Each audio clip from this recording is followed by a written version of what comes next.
Ana, ilang taon ka na, Iha? 21. 21. Okay, ano to mga dala mong to? Kanina pa niya hawak to eh. Mga certificates ko po na aking Pakita mga natin. achievements. O katulad ng?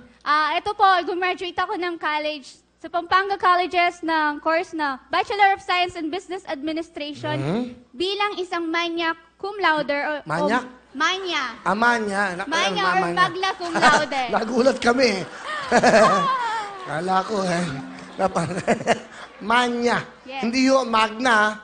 So, ang galing mo sa college yan. Anong course mo? College of Business Admin. And then, Major isa. financial. Pakita mo yan, pakita mo. You have to be proud of yourself, okay? Mga certificate ko po na scholar ako kasi bali po nung elementary, nag-graduate po ako ng valedictorian. So, binigyan po ako ng chance ng isang foundation bilang para makapag-aral sa isang private school. So, high school, nag-graduate din po ako ng first outstanding student. So, natuwa po sila sa akin at binigyan po nila ako ng trust. Kaya, pinagpatuloy po nila hanggang college yung aking scholarship. So, gumastos po ko yung, kumbaga, yung mga projects lang. Tapos, nakapag-aral ako na libre dahil sa tulong nila. Galing So, next. Tatlo na yan. Ayan po, nung high school ako, nung first outstanding student po ako. Sunod. Nag-aral din po ako ng TESDA. Bali po nung college ako, 2 beses po. Sa gabi po nag-aaral ako ng business ad. Sa umaga po nag-aaral ako ng TESDA na bartending. At nakakuha po ako ng best bartending at first honor po ako. Wow. Kasi kaya ako pinapakita para ma-inspire kayo. Lalo na yung mga may anak dyan po na nangangarap. Eto, hindi po dahil na maging mahirap. Para sa mga pangarap, kayang-kaya ng mga bata. Sunod. Titinda ko yan, Will. Napakadami namang medalya nito. Ano-ano mga to? Isa-isay mo. Nga. Okay, isa pa.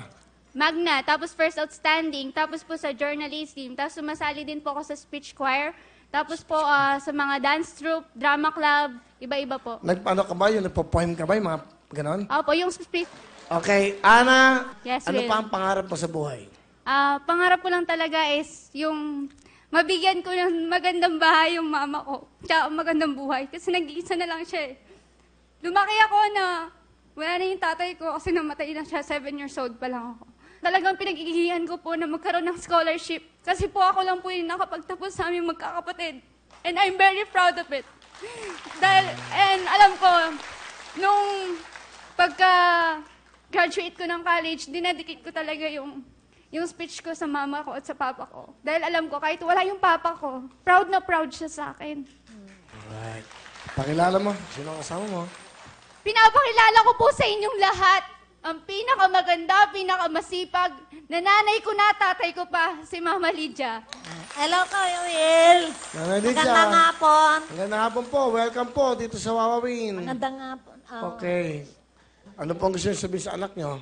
Anak, magpagpatuloy mo. Sana maging maligaya ka sa darating na panahon na yung dahil mabait ka sa amin, sa mga kuya mo, pagpatuloy mo lang anak yung kabaitan mo.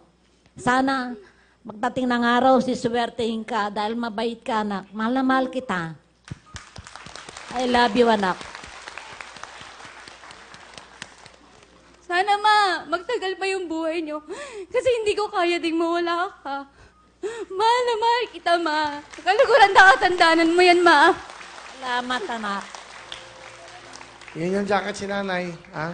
Ready mo. Nay, para ni